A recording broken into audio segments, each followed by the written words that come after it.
नाज़रीन, हम बहुत दफ़ा कलाम मुक़द्दस की वीडियोस देखते हैं और ऐसी वीडियोस भी देखते हैं जिसमें सवाल जवाब किए जाते हैं, और जब खुसूसी तौर पे आपसे सवाल हो, आपके ईमान के मुतल्लिक सवाल हो, तो ज़रूरी हो जाता है कि उसे गौर से सुना जाए और उसके बारे कुछ बयान भी किया जाए, रिप्लाई किया जाए। तो आज मैं पास्टर काविल साबर साहब से मुखातिब हूँ कि पास्टर साहब, आपने फादर विक्सन साहब और फादर मोरस जलाल साहब और नासिर जमील साहब की वीडियोस में से 3 सवाल क्रिएट किए हैं। हालांकि ये सवाल बनते नहीं थे, उन्होंने बड़ी क्लैरिटी से जो कुछ पेश किया वो कलाम मुक़द्दस से ही था, लेकिन आप यकीन कहाँ करते हैं, आपने दोबारा सवाल क्रिएट कर दिए। हैरानगी की बात है। चलें, मैं थोड़ा सा बयान कर देता हूँ, शायद आपको समझ आ जाए। तो देखें, फादर विक्सन पॉल साहब ने जो बयान किया था, उन्होंने ये कहा था कि पौलुस रसूल कलीसिया में वापस आए और उन्होंने आके जो बिशारत उन्होंने दी थी वो सुनाई और अपनी बिशारत की तस्दीक करवाई, अपनी तालीम की तस्दीक करवाई मुक़द्दस पतरस से। यही कहा था ना, और उन्होंने हवाला दिया था। अब ये हवाला जो है गलतियों, उसका दूसरा बाब उसकी नामियात में लिखा है, और ये आपने इस हवाले को कोड किया तो है और ये बताया है कि ये 3 अरकान कलीसिया हैं, इनमें पतरस का नाम नहीं है। तो मुझे तो आपकी तालीम पे भी शक है कि आप क्या कर रहे हैं। आपने पास्टर का कोर्स किया है क्या? आपने वाकया ही डॉक्टर जमील नासिर साहब से पढ़ा है? ये उनसे पूछ लेते, वो आपको बता देते कि याकूब, कैफा और यूहन्ना में से कौन पतरस है, बता देते। लेकिन चलें, आपने ये कोशिश नहीं की। मैं आपको कलाम मुक़द्दस से बता देता हूँ। यूहन्ना रसूल की इंजील, उसका पहला बाब और उसकी 42वीं आयत, यहाँ कुछ यूँ लिखा है, गौर से सुन लीजिएगा ताकि आपको पता चल जाए कि फादर विक्सन पॉल ने पतरस ही के मुतल्लिक कहा था और जो उन्होंने हवाला दिया था वो बिल्कुल ठीक था। तो यहाँ उसी कैफा के मुतल्लिक है, वो उसे यस्सु के पास लाया। यस्सु ने उस पर निगाह करके कहा कि तू यूहन्ना का बेटा शमाउन है, तू कैफा यानी पतरस कहलाएगा। तो ये देखें, यूहन्ना का बेटा शमाउन, जिसका नाम खुदावंद यीशु मसीह ने अरामी में कैफा रखा और यूनानी में उसे पतरस कहते हैं। अब अरामी में उसे कैफा कह लो या यूनानी में पतरस कह लो, है तो वो यूहन्ना का बेटा शमाउन।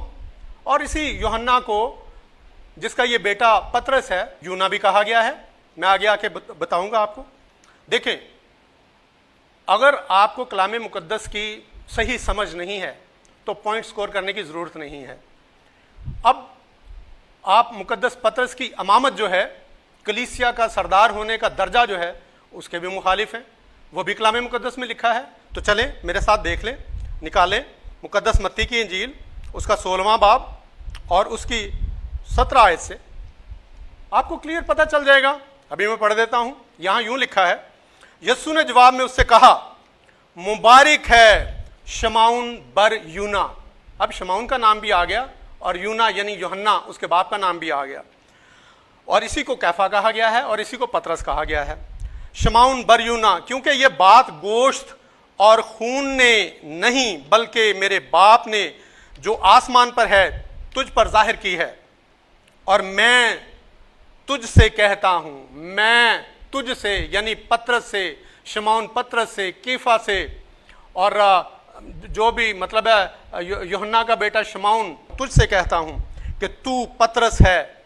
यहाँ टर्म जो है वो यूनानी की इस्तेमाल की गई है, अरामी की नहीं। और मैं इस पत्थर पर अपनी कलीसिया बनाऊंगा और आलम अरवा के दरवाजे इस पर गालिब ना आएंगे। मैं आसमान की बादशाहत की कुंजियां तुझे दूंगा। मैं आसमान की बादशाहत की कुंजियां किसे दूंगा? तुझे दूंगा, तुमको नहीं, तुझे दूंगा। यानी मुक़द्दस पतरस से बनफ्से नफीस मुखातिब हैं, उन्हें मुखातिब करके यीशु मसीह फरमा रहे हैं कि मैं तुझे दूंगा। और जो कुछ तू, मुक़द्दस पतरस से कहा जा रहा है, जो कुछ तू जमीन पर बांधेगा वो आसमान पर बंधेगा, और जो कुछ तू ज़मीन पर खोलेगा वो आसमान पर खुलेगा।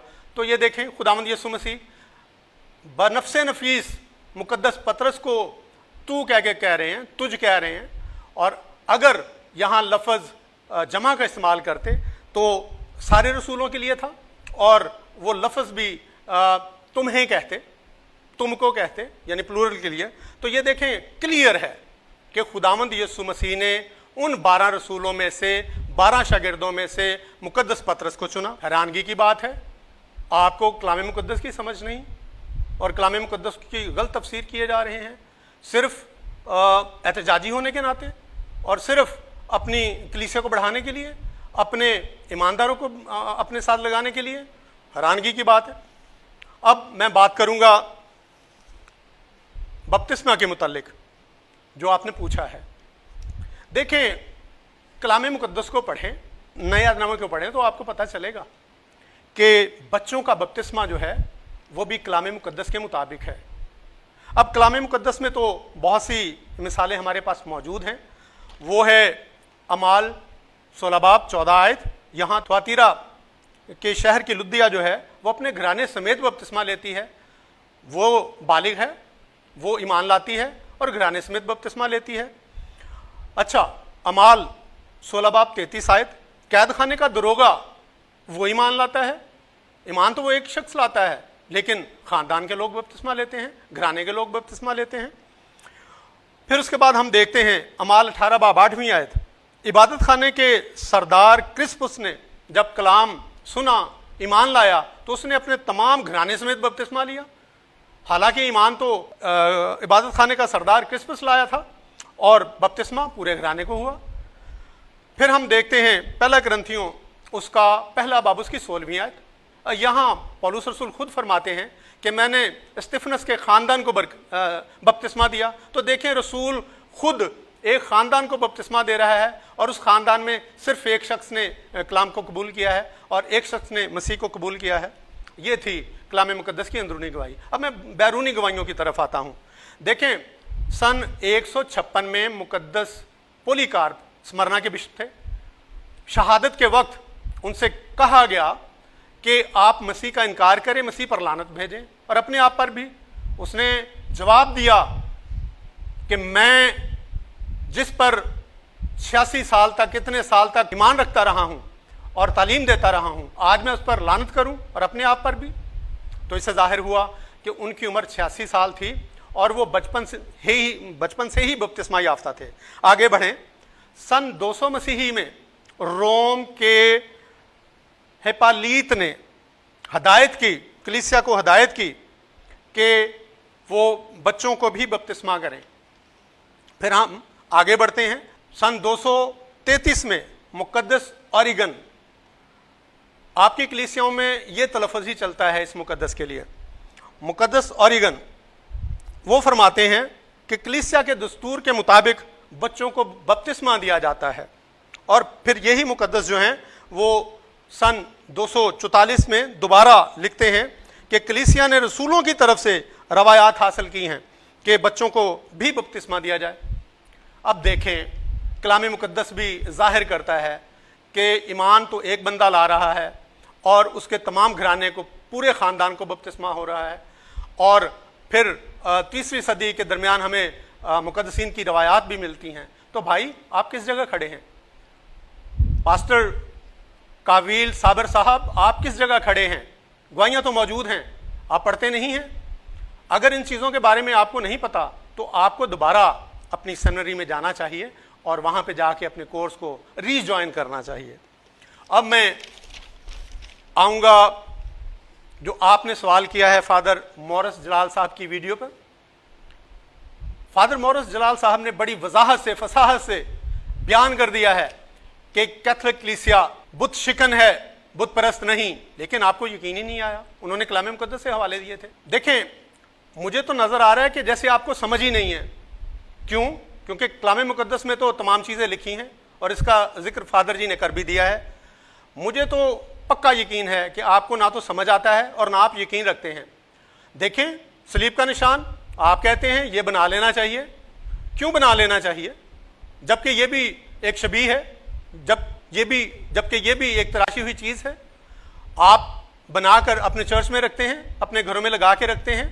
پھر ہم دیکھتے ہیں کہ پاک روح کی عید کے دوران بہت سے چرچز نے روح القدس کی علامت کو یعنی کبوتر کی علامت کو اپنے چرچز میں لگایا ہوا تھا، کچھ لوگ گھروں میں لگاتے ہیں۔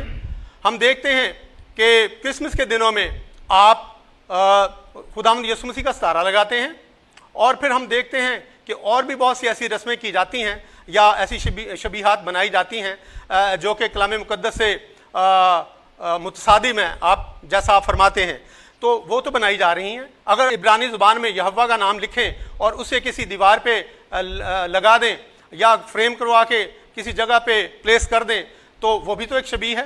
یونانی زبان میں اگر آپ یسوع کا نام لکھ کر اسے فریم کروا کر یا کسی کیلنڈر پہ بہت اچھا چھپوا کر اپنی دیوار پہ لگا دیں، اپنے چرچ میں لگا دیں تو وہ بھی ایک شبیہ ہے۔ دیکھیں، آپ ایک مقام پر کھڑے ہو کر بات کریں، آپ دو کشتیوں میں کیسے پیر رکھ سکتے ہیں؟ آپ اپنے ہی ایمان کی نفی کر رہے ہیں۔ آپ ایک سائڈ پہ کھڑے ہو کے کہیں کہ یہ جو شبیہیں بنانی ہیں یہ کلام کے مطابق ہیں یا نہیں ہیں، آپ ایک سائڈ پہ ہو جائیں، یا تو شبیہوں کی طرف آ جائیں یا پھر شبیہوں سے انکار کر کے صلیب بنانا اور روح القدس کی علامت کبوتر بنانا وہ بھی چھوڑ دیں، خداوند یسوع مسیح کا ستارہ بنانا بھی چھوڑ دیں، یہوہ لکھ کر دیواروں پہ پیسٹ کرنا بھی چھوڑ دیں، یا خداوند یسوع مسیح کے کی رنگز جو ہیں، نام کے کی رنگز جو ہیں وہ بھی بنانا چھوڑ دیں، اور ایسی بہت سی باتیں جو ہیں ان کو چھوڑ دیجئے، کیونکہ وہ شبیہیں ہیں، وہ تصاویر ہیں اور یہ آپ کے ایمان کے مطابق نہیں ہیں۔ تو میرا آپ سے مشورہ ہے کہ آپ دوبارہ تعلیم حاصل کریں اور اچھے طریقے سے اپنی کلیسیا کی رہنمائی کریں تاکہ آپ کی کلیسیا آپ کے ذریعے سے نجات پائے۔ شکریہ۔